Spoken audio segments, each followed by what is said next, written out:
To the City of Eureka Springs BOZA and Planning Commission meetings Tuesday, February the 8th, 2022. 2022. We have on the agenda public hearings. Just to let you know, 7 Armstrong has been pulled at this time. First public hearing is 52B Wall Street. This issue is not a matter that the Commission has authority over. Septic tanks are not a zoning issue, but a matter to be handled by the building inspector and the Director of Public Works. According to the City Attorney, applicants may make any filing, but the Commission is not required to hear the request if it is not under the jurisdiction of the Commission. I'd like to make a motion that this item be dismissed. So moved. I second. All in favor? Aye. Opposed? Okay, we will go on to the second public hearing at 36 Dawson.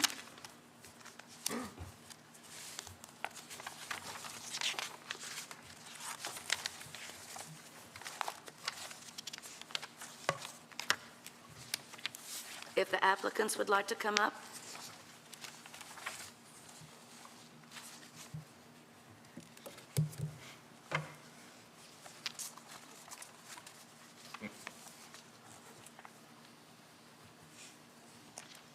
Hello.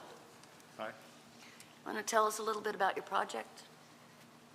Sure. Okay, I can. Yeah, we're just applying for 2 B&B apps for 2 units, both on our private property. I don't know what else. Can you tell us your names, please? Karen and Colin Falk. Thank you. So our property is 36 Dawson Road. It's the sole residential spot of several acres. It's mostly surrounded by John Cross and Associates, and then Gabe Leahy. We have our own personal house on the property, and then there's a shop with an apartment and a cottage, kind of set away from the house a little bit. So those are kind of what we want to put as a bed and breakfast. So the bed and breakfast is not in your personal home? No. No. Okay. And how far from your personal home, I see the map, in distance, do you think? I'd say 200 yards.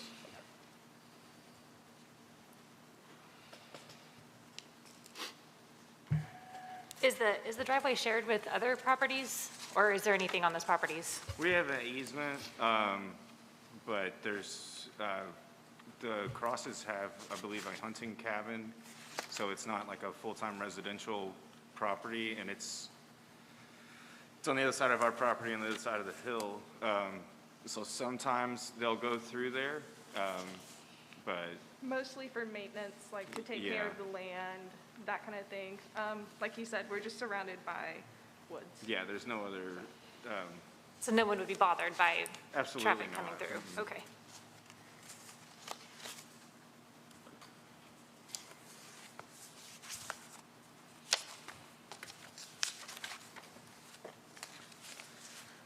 So you do understand the difference between a tourist lodging and a bed and breakfast?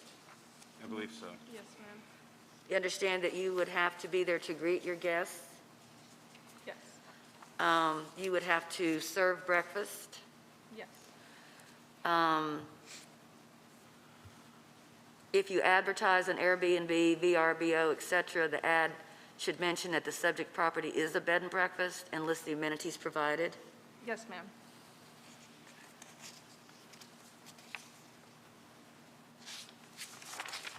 Did you have to send out any letters on this to anybody?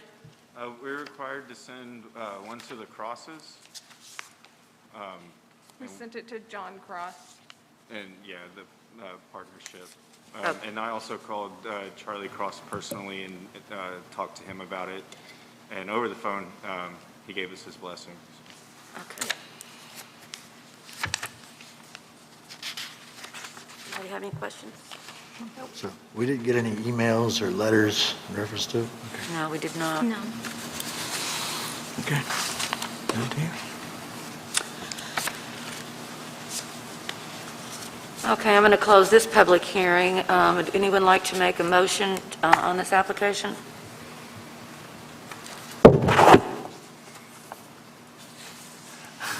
I'd like to make a motion that we approve the application for the cup at 36 Dawson Road.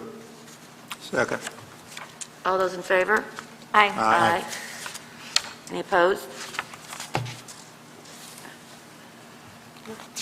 Congratulations. Yeah, congratulations. Thank you. I'm going to need you guys to sign something, so if you can hold on just 1 second. Okay, yeah. Signatures.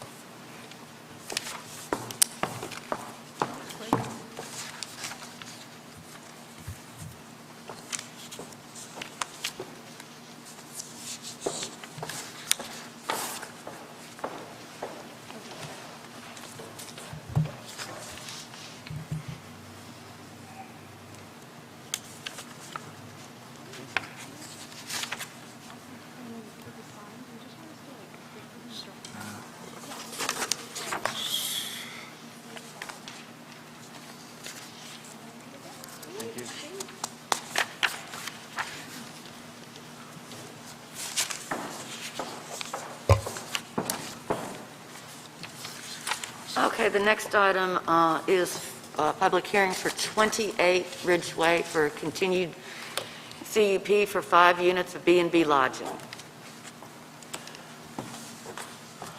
Are they here? Like to come up to the...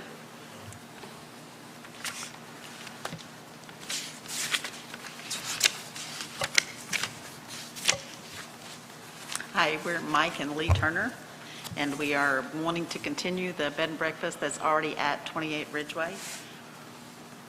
I'm like them, I don't know all the things you want to know the answers to. I have a question. Has it been used as a bed and breakfast, or are there apartments that are in the building now? They were using it as both. They used the inside house, the 3 units that are on the inside, they used as a bed and breakfast. There was a tenant, still is a tenant on the unit to the right-hand side, and then the lady that was helping them run it was in the unit that was on the back. Can't talk with this. We're going to keep the ones on the inside. We're going to freshen up the downstairs 2-bedroom apartment, so there won't be a tenant in that one. That one will be a lodging as well overnight. We won't be living there on site ourselves. We already have a young lady that's living there, Patricia Wepler, who will be living on site and be there to meet all the things that you guys require. The unit that has a monthly tenant right this second will be a monthly tenant. Well, if I do really, really well for a very short period of time, if not, it may be up to a year. But she's already been there for 2 years. So then is it going to be a 4-unit or without the apartment? Yes, it will be 4 for right this second. We went ahead and did it as the 5 because we know that in the long run, somewhere between 3 months to a year, we are going to make that last unit into an overnight as well. Okay. Does that make sense? So the upper level's 4 bedrooms, right? That The are, upper level is 3 bedrooms. There's 3 bedrooms, there's a main house. Right. In the main house, there are 3 units upstairs that are available for rent. Okay. The on-site person lives in the downstairs bedroom. She has a downstairs bedroom, living room, and kitchen. There is a 1-bedroom apartment on the side, Okay. which used to be a honeymoon suite, but which they've converted to a long-term rental because the old owners were out of town a lot. And then the back 2-bedroom one. So there will be, in the end, 5 units available for overnight lodging. Okay. We have 7 parking spaces. Okay.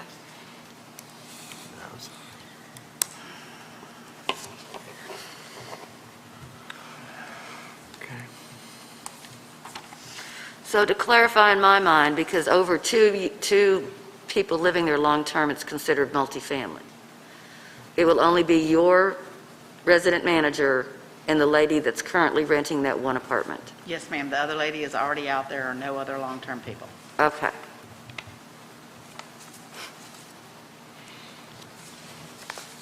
And you understand you have to serve breakfast, greet the guests, advertise as a bed and breakfast with all the amenities? Yes, ma'am. Are there any questions?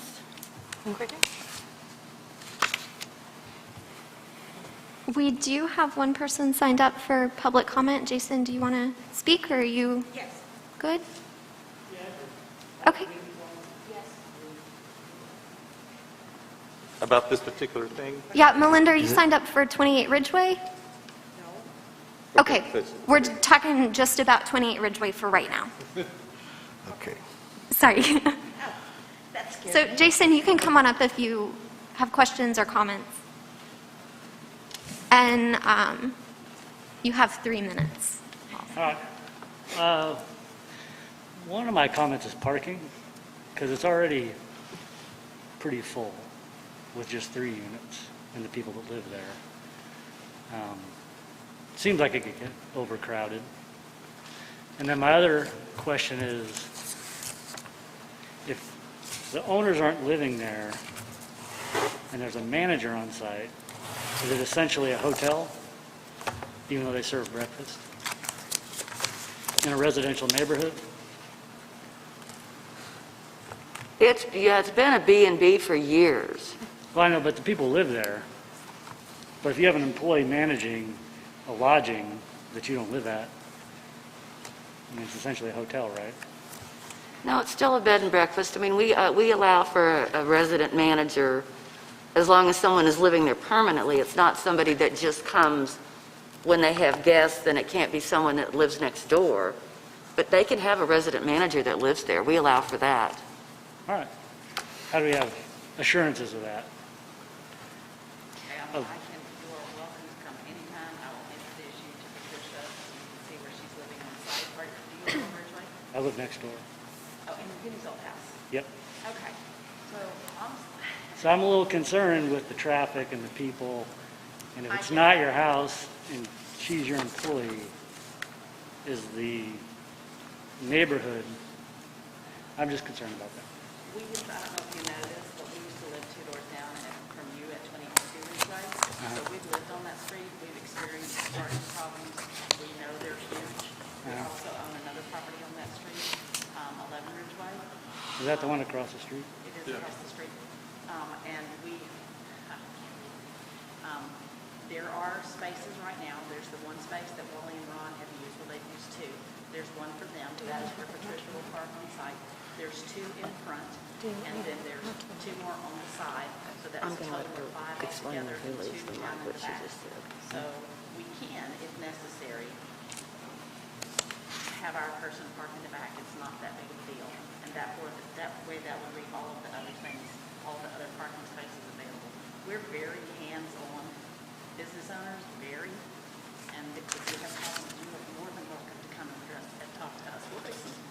All right. That was my concern. Thanks. Plus, it's better that we don't live there because we have more cars than you.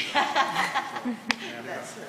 Thank you. Thank you. Okay, now can you come to the microphone and explain to us what you just explained to him? And you can take your mask off. Oh, thank you, God. Okay. Sure. Okay, we lived on this street for 15 years. It was where we originally lived when we moved into Eureka. We lived 3 houses down at 22 Ridgeway. The parking is abysmal on that street. It's always an ordeal, always. And we know that from having lived there. We know all of the neighbors, and some of you are our customers, and will know that we're very hands-on business owners. There are parking spaces. There's one in the front to the left. That's where the owners have parked one of their cars. Okay, so they had that one there. There's 2 spaces in the front, so that's 1, 2, 3. And there's 4 spaces over here, but you guys don't count them because one can't park behind the other one. So it only counts as 2 versus 4. But even with those, there are 5 parking spaces. There are also 2 down the back. We plan on being there all of the, well, no, I didn't even mean to say all the time, some of the time. And are very hands-on business owners. We know all of the people on that street. We have relationships with all of them. And if there's a problem, they have to only to come to us, and we'll fix it like that. Okay. Are you planning on having your on-site person in the back, just to kind of clear up the street? I can do that. I mean, That's not a problem. don't have to. we I was just hadn't- wondering if that was a We strategy. hadn't thought about that because there was enough things there. I think the way we would address that to her, starting out at the beginning, was this has had a bed and breakfast. It's been utilized haphazardly as a bed Right. and breakfast. We plan on increasing the volume of business, so the way that I would address that with her was to say, look at your occupancy. If your 3 rooms are upstairs are full, then you park in the back. And that she would cater her parking to the occupancy of the It's a building. good strategy, yeah. Yeah. Okay. Is there a motion on the table? I'd like to make a motion that we approve the application for the continued usage of the B&B lodging at 28 Ridgeway. Second. All in favor? Aye. Opposed? Congratulations. I know. And if you'll hold on just 1 second, you have to sign this.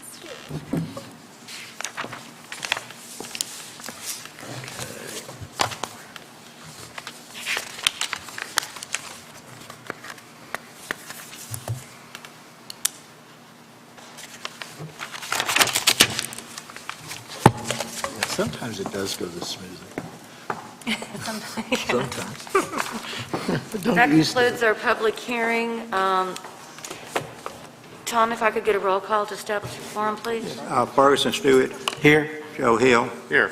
Ann Salee, Here, Megan Morris, Here. Melissa Green. is absent with notice. I'm here, Tom Buford. Okay, stand for the Pledge of Allegiance, please. I pledge allegiance to the flag of the United States of America and to the republic for which it stands, one nation, under God, indivisible, with liberty and justice for all. Okay, if everybody had an opportunity to review the minutes from the January 11th meeting, and if there's no changes, if I can get a motion on that? So moved. And a second? Second. All in favor? Aye. Okay, we don't have anything under BOZA tonight. Under the Planning Commission, we have one item, parking survey update. Does anybody want to add anything, or? I did do that broadband update I was going to do last time. That's down. Okay, I see it. I've got that down on. I see it, you're right, yeah. No, that's it. Motion to approve agenda. I make a motion that we approve the agenda as written. Second. All in favor? Aye. Aye. Public comments. Melinda, you'll have 3 minutes.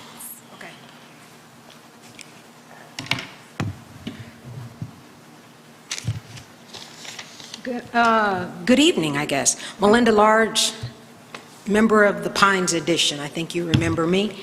I am coming back because on November 9th, we came forward to request documented and published procedures for enforcing Ordinance 2311. As of this date, I have seen nothing. Nothing published, nothing discussed, nothing. Concerned citizens know that codes are only one side of this coin. Enforcement is the other. Who is responsible for ordinance enforcement? I'm sitting here listening to as we move on and everyone is in B&B. I think we need to have, no, let me change my words. I believe we need to have published documented procedures on reporting potential violators of Ordinance 2311. We are concerned, very concerned, that we have these procedures that provide anonymity and safety to the citizens that report. I'm asking the committee, again, November 9th, I came to you and I asked for that. I'm coming to you today, February 8th, and asking for those procedures to be published, written, documented, and published so we know how to report violators. As I'm listening today, we need something in place. Lots of B&Bs are coming in residential neighborhoods. Thank you. Thank you. Thank you. Thank you. Okay, don't have any unfinished business. Let's go to the parking survey updates. Kylie. Yes, So I gave you all a printout. This is just a compilation of the awesome work that each of you did doing walking surveys of the streets that were selected. And I've actually placed them in order of severity to the best of my ability, from most severe to least severe. And I highlighted some properties that we may need to look at and just take a closer look at what off-street parking they have. There are some things that are not in alignment with the legal non-conforming properties. The parking that's listed in code seems to be different than the parking that was observed when you all were doing the study. But it's not a surprise ultimately that Spring Street had the most problems just purely based on numbers. And it wasn't as severe as I anticipated. This shows that they are, 7+ spots short.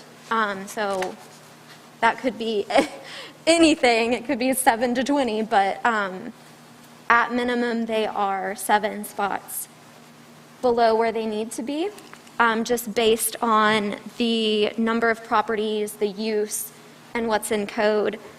Some of those are legal non-conforming, so they were approved in the past without parking. For example, some of the multifamilies and B&Bs don't have what is currently in code as a parking requirement. Like I said, those are legal non-conforming. So this is definitely a lot to take in.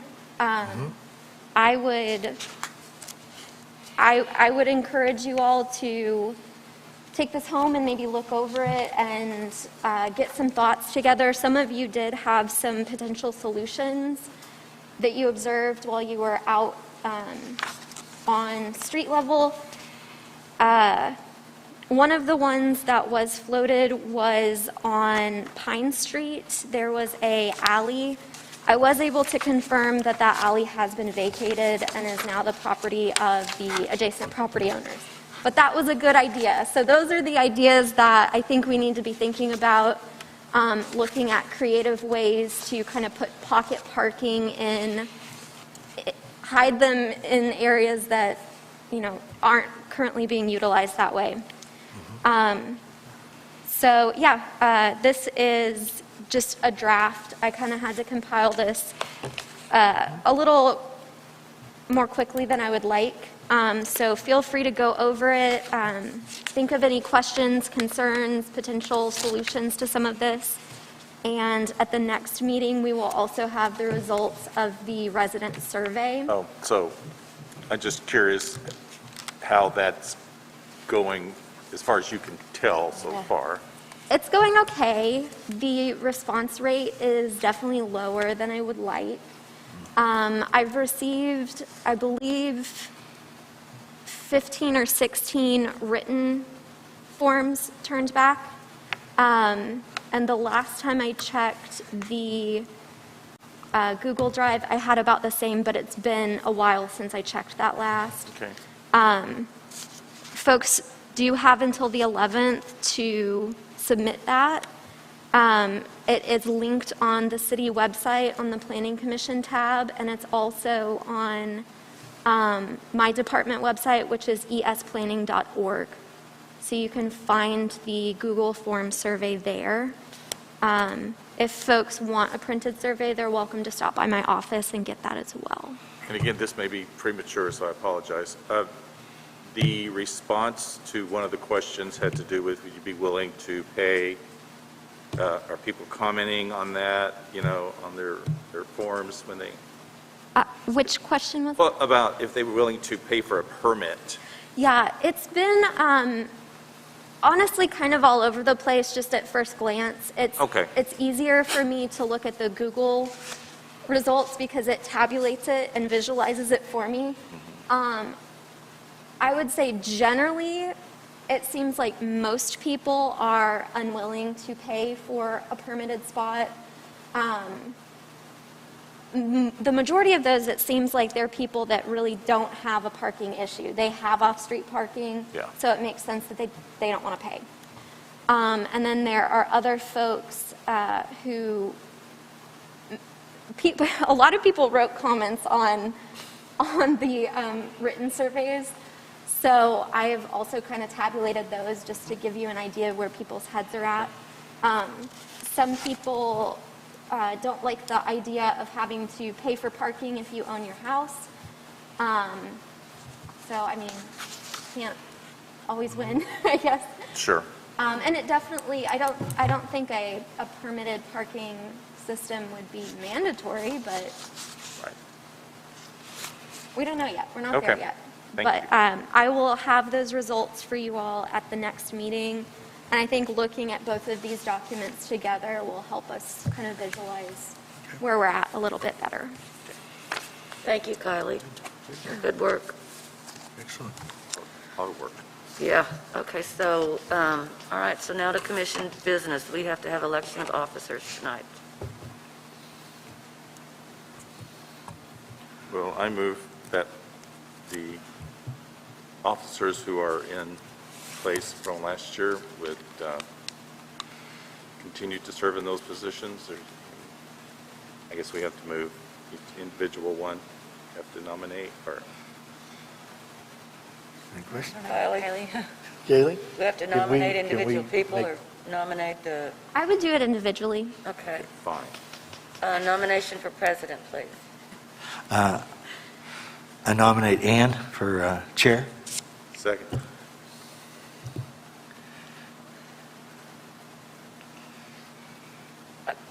Let's do a roll call vote, because I can't vote on this. Well, that's going to be embarrassing. Yes. Yes. Yes. Yes. All right, thank you all very much. Vice president, I'll make a motion that Fergie remain vice president. Second. Yes. Oh, Yes, sorry. Tom? Oh, yes. Yes. For me. Okay, Fergie. I'm going to make a motion that Tom Buford remain secretary. Second. Joe? Yes. Yes. Yes. Yes. Congratulations, Tom. Thank you. Okay, thank you all. Goal setting for 2022. So I included, the last page of your packet is that same just brainstorming document that we had last time. So again, these are just ideas. I don't know if any of these inspired anybody, or if anyone wants to kind of take the reins on some of these projects or start doing some research to get them underway. With some guidance, I would probably be interested in number 4, Okay. minimum maintenance. Yeah, I'd like to do that one too. Yep. That's a good one. And then, of course, we're already kind of working on the parking as a group. Yes.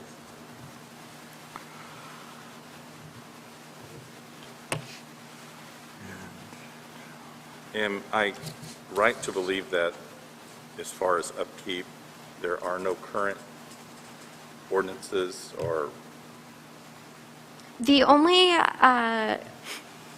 ordinance currently in place is a nuisance property, and that has to be a public nuisance. So I can send you the citation so you can find that in the code book. thank you. But it's very limited. Okay.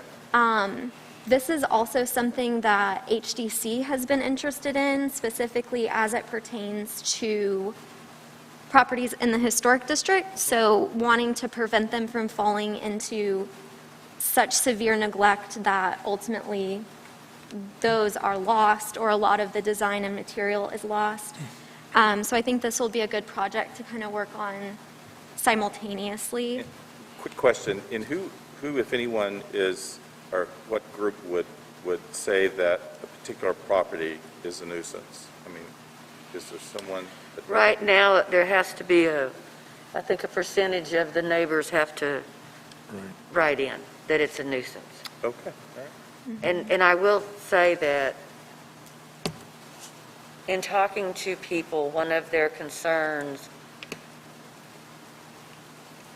is that it doesn't stay anonymous.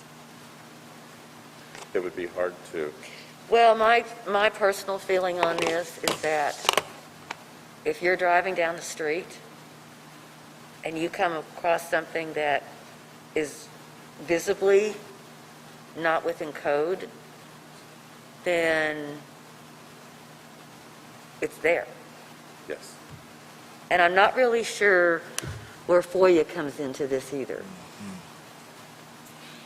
I'm not sure that if you file a complaint against someone for something that's it has to be in code. Yes.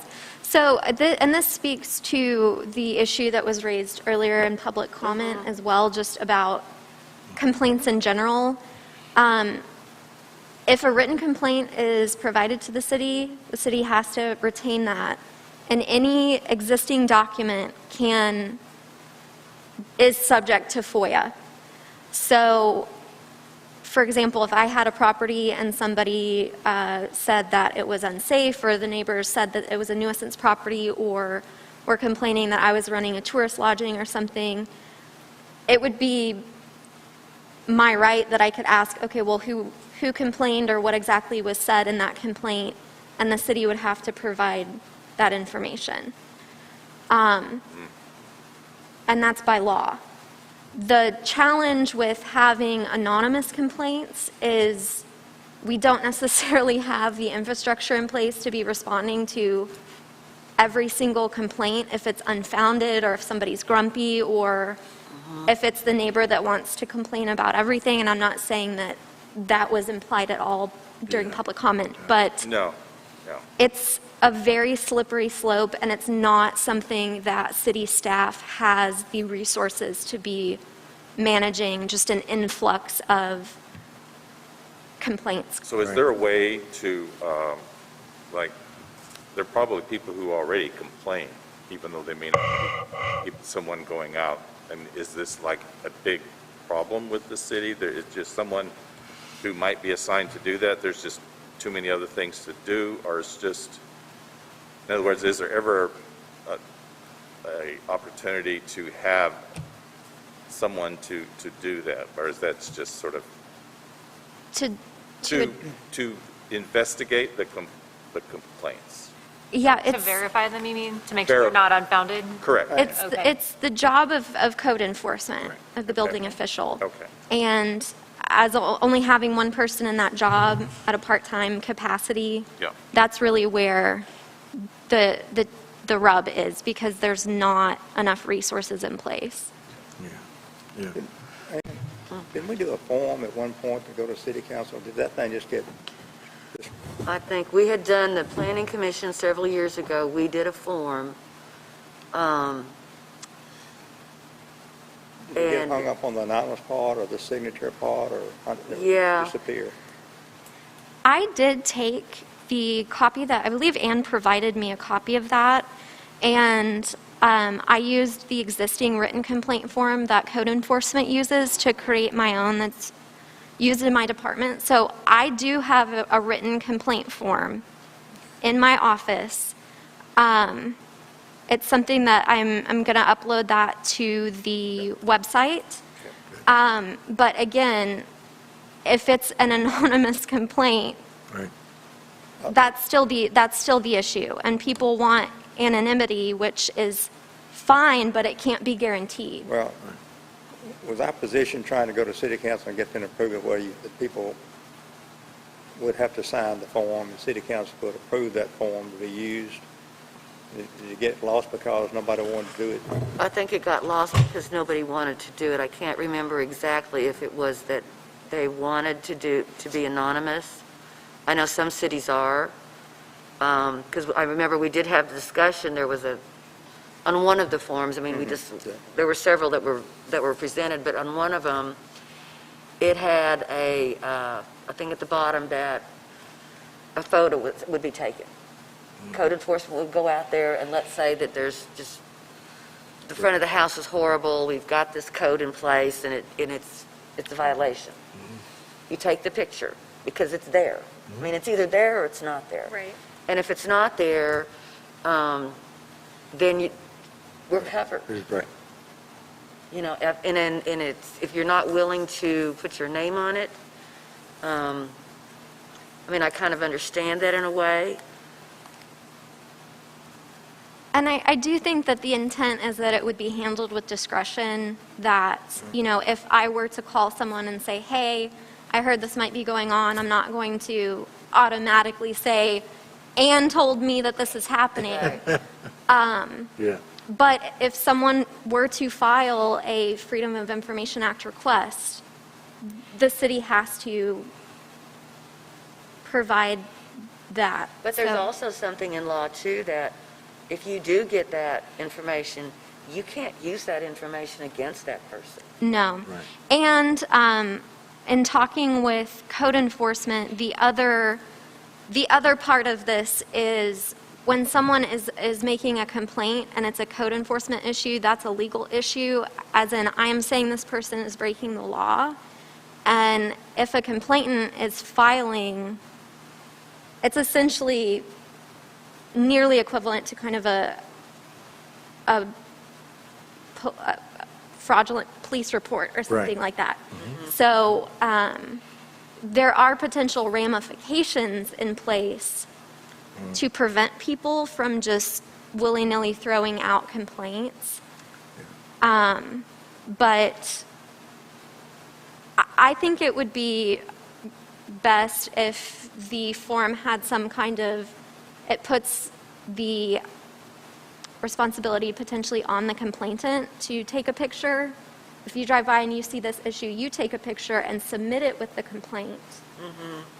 Because then that saves the limited staff resources from going Right. out and having to Right. hunt that down ourselves. That's That's a good point. idea. Absolutely.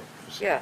So would our work involve potentially coming up theoretically an ordinance with minimum standards? And then once that, if that were to be voted on and approved, then this information as far as how to enforce and how we're going to do that Would probably be in the ordinance to make sure it's pretty tight. Yeah, and I think the complaint question is bigger than just the minimum maintenance Absolutely. idea Yeah. as well. Yeah. Thank you. Yeah, I know, and I also think that it'll help down the road, because there's been a couple of feuds, I use the word feuds, of property owners that have come across here, and we find out that, oh my gosh, they've been doing this for 30 years.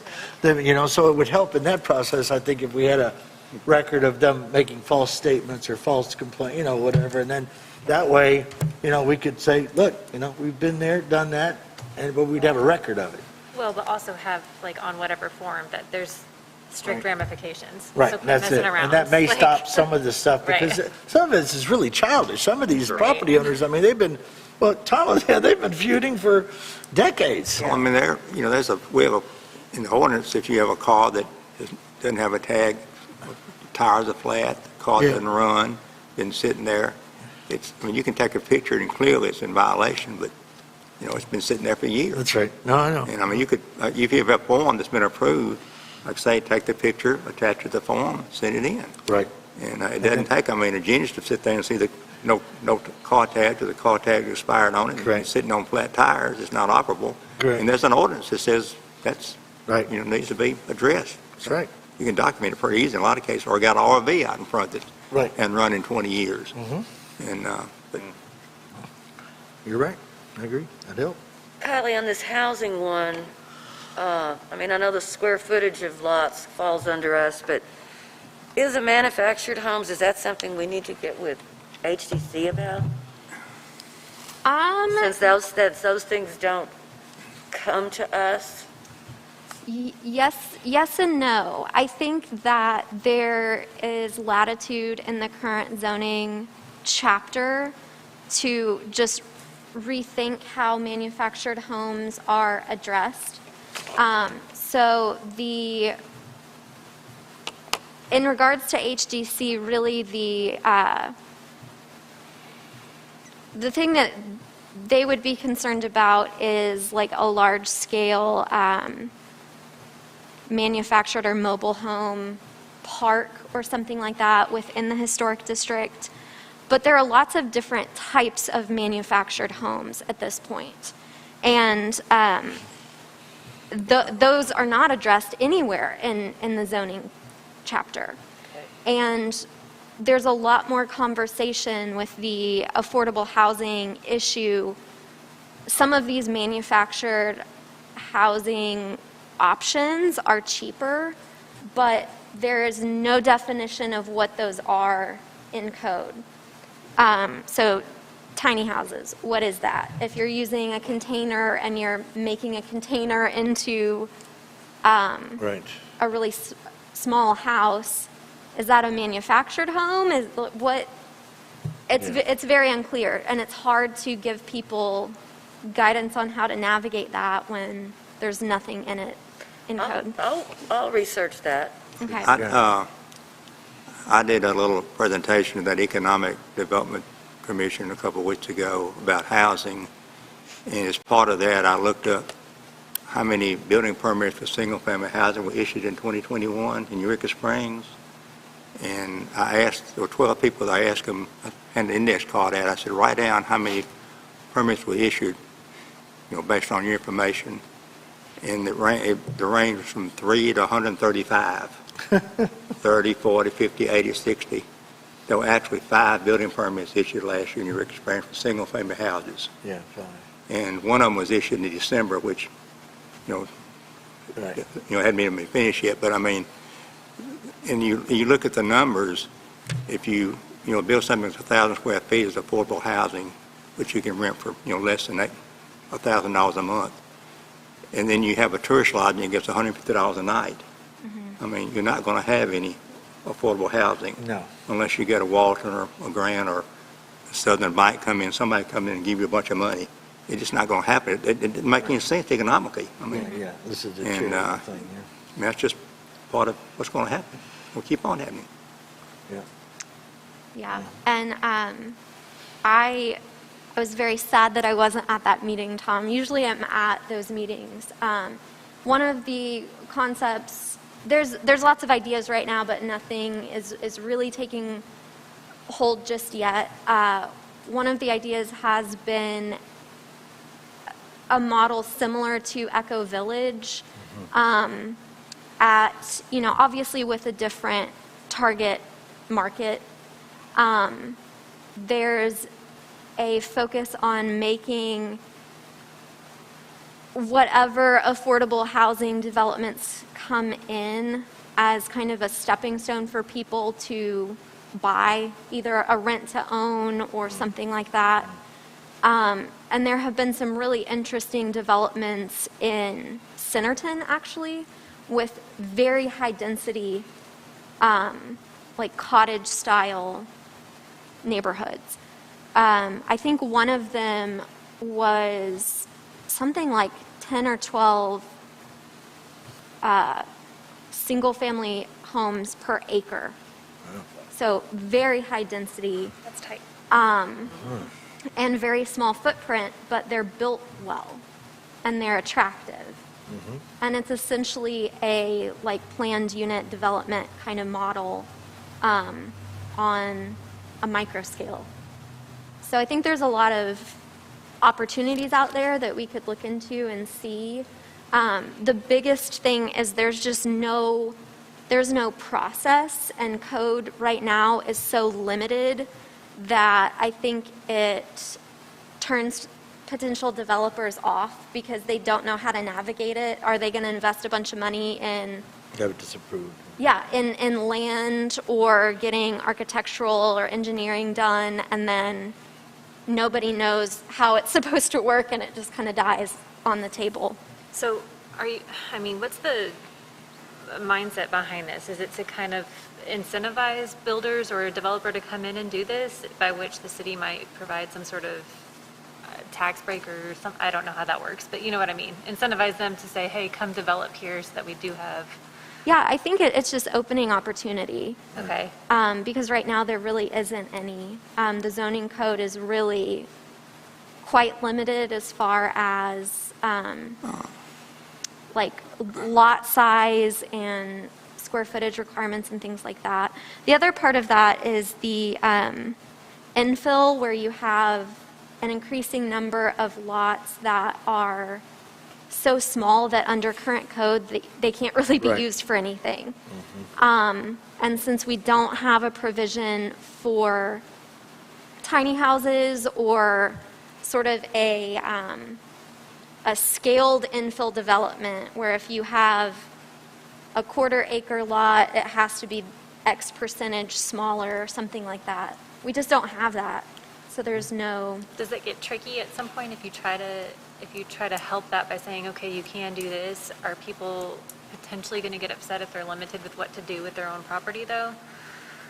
I mean, if you try to say, yeah, you can put something here, but you have to live there, or it can only be this. yeah, I don't know that, I don't know. Yeah. I mean, I'm assuming the idea is not to add more nightly Yeah, lodging yeah. based on this. So Right. that's, Right. I was just thinking, as a potential landowner or property owner myself, I might be like, well, I don't want to be, Yeah, yeah. I want to encourage that, but I also don't want to be told what to do. Yeah. Yeah, yeah. Yeah, one thing recently that I got exposed to was an RV park up here at Eagle Rock Lake, that the RV slots, it's a little slot, but Yeah. each one has got its own title, land title. Uh-huh. And I thought, I'd never heard of that before. Yeah. But So they apparently, purchased this little lot. yeah, and it RV. literally, it's, and it's got water, and it's got sewer, and it's got, the whole thing, it's right there, the power Yeah. meter, and it's just long, it's just once the size of an RV. Yeah. And there was like 225 little lots in this, Wow. by Eagle Rock Lake, and that was the whole thing. And I was like, so I just never heard, I guess I always thought that they were just rented them and that was it. But They can apparently, actually purchase it. That's they cool. can actually purchase it. And that's outside in the county, that's in Carroll County. But it's, it was just first time I've seen that. Well, the PUD ordinance we have now is pretty flexible. I mean, if you wanted to do something and, increase the density, you can do the PUD. And, it's, as far as the developers understand what's going on, that's a pretty easy one to work with. In fact, I never did understand why Jay Guston went through all that on his subdivision out there, through the subdivision ordinance rather than going to PUD, because it'd been a lot simpler. But, so I think the ordinance is there if somebody wants to do it under the PUD, but there's no incentives. You have to have water and sewer. Right. You have to have a piece of land that's kind of flat if you're going to try to, keep the cost down, and Right. those all work against you. Well, it looks like it's going to be an exciting year. Yep. Okay. Well, I guess we'll just come back to the table at the next meeting, and we'll discuss kind of what we've looked at and Okay. thought about. Fergie, broadband Yeah. update. So yesterday, we had about 25 to 30 attendees in the auditorium. We had Lou McAllister, who is the state-appointed broadband survey company that is assessing the current maps of broadband in the area of Arkansas, in the state of Arkansas. And he addressed a lot of questions to the public here, a lot of really good exchanges of information back and forth. At the end of the thing, their applications have been filed. The city has filed for a grant. The Carroll County Internet Services has applied for a grant for the unincorporated areas of Carroll County. But all of this is predicated on what Lou McAllister's company, reports back to the state in terms of what's really on the ground as far as broadband capabilities. So his company, he's hired engineers, and they've gone through, and the surveys we've done, which is great. The city has responded very well in doing the surveys and have really done a great job saturating and showing the poor quality of broadband in the city of Eureka, as well as Holiday Island and some other areas. They'll be taking this data, and also the engineers are literally calling the carriers and going house by house and asking them, would you provide service to this house? And they have to answer yes or no. And that's part of the data that they're doing. And a lot of times, if you ever ordered broadband service from Cox or anything else, they'll come back and say, well, we don't serve your house, or it's going to cost you $3,500 to get connected. So that's part of the thing that the survey team that Lou McAllister's hired, part of what they gave him money to do in the whole state of Arkansas. And he reported to us that this report is going to be substantial, that this report is looking, as far as he's concerned, in this area of disenfranchised public, that we are disenfranchised in terms of other areas in Arkansas. So I think and this is going to be about April. He's going to submit this report in April.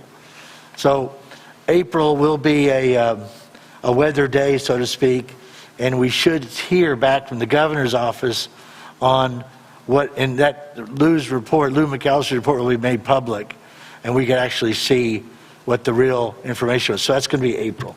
So I guess the next milestone for us in the city is going to be April, because depending on what that says, the state will then release funds. So right now, they're not releasing any new grants until this report gets sent up to, until they receive this report in April. So right now we're that's where we're at.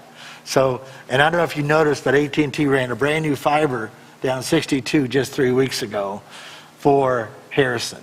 So it's frustrating, and but we don't get that, But anyway, so that's where we're at, and that's my report right now. Good job, Fergie. Okay. Agenda setting for our next meeting. Obviously, we want to continue with our goal settings, Oh yeah. reports. So it'll be April before we hear again on the broadband for? Yes, April. Okay. Does anybody else have anything they'd like to put on there? I'm sure, Kylie, you'll have something for us. Oh, yeah, I'll think of something. Don't worry. Commissioner comments, Joe? Just want to thank Ferguson too for attending and getting all that good information. Thank you. You're welcome. Thank you. When I was doing the little survey on Pine Street, as Kylie mentioned, I found this, what looked like to be an alley there that is pretty flat and could be utilized, for parking. And when these alleys are closed, they of course, go to City Council, and the City Council, somebody will have a house and they'll have an alley there that's not being used, and they'll ask City Council to close it, and they do it, routinely, but we have no input in that. And Pine's one of the worst streets based on the comments we hear at these City Council meetings about needing parking, and here was a piece of ground that could be utilized for parking that the city vacated and gave it to the property owners. And it's sitting there now. It's a piece of flat ground. It's got access off of, Pine Street, and it's basically flat once you get off the little hill there. And the city has lost control of it now. And it looks like it needs to be some kind of input, ideally from planning. If somebody wants to close an alley, it looks like it ought to come to us, since the City Council doesn't look like they investigate very much what they do. They just say, okay, you want to close an alley? Vote on it. We'll close it. And there is property in the city that back in 1905 and 1910, when somebody wanted a street closed, an alley closed, the city felt like they couldn't do that because it was giving land away. So they did 99-year leases. A lot of those leases are running out now. So there's going to be some more alleys that come up for lease. Or if they don't come up, we could investigate where they are. And it may be some land there that, the lease has probably run out in a lot of cases, and nobody brings it to the city's attention unless you sell your property and it comes up. Right. But, the city doesn't seem like they take much time when they vacate an alley in the grand scheme of city planning. And if we're really, serious about trying to find parking that doesn't cost us any money as far as acquiring land, looks like alleys and streets may be a way to go, but we don't really have any input in it right now. It's just go to the City Council. Megan? I don't have anything to add. Pardon. The one thing I'd like to comment, Kaylee, I don't know, that website that now for the planning commission, that's awesome. So I don't know if if you guys have been to the planning commission website. We actually have a website. It's really cool. And I just, those kind of improvements are bellwethers for me. They're just, great stepping stones for us getting into 21st century. So it's wonderful. And so I wanted to throw that. I don't know who built that or whatever. That's a great job.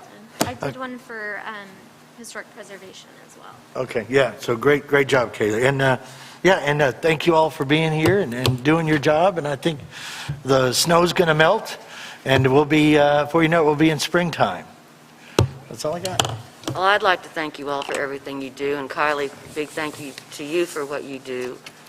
And just to address Tom on the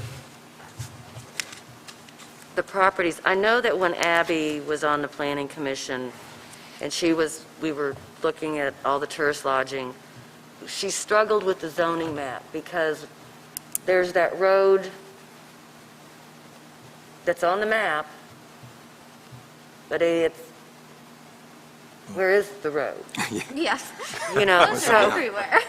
I think that's kind of what you're talking about. I don't know how clear a picture we can get from that map, but that would be, I think that's an excellent idea, Tom, to take a look at that. So thank you. Kylie, is there anything you want to say?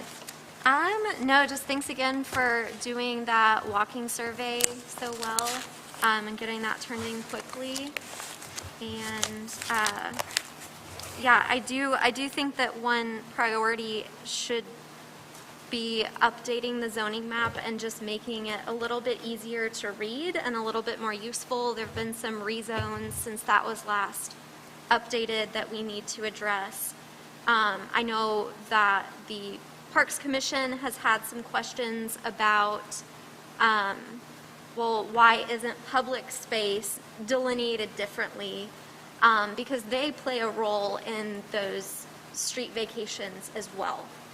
And it's just hard to visualize. So I think, moving forward, I would really love for us to talk some more about just compiling all of these things that we want to see in a zoning map and work with a consultant to get that updated as soon as we can. I motion to adjourn, please. Second? Yes. The second come before the first. Oh, I'm sorry. I make a motion that we adjourn. Second. All in favor? Aye. Aye. Meeting adjourned.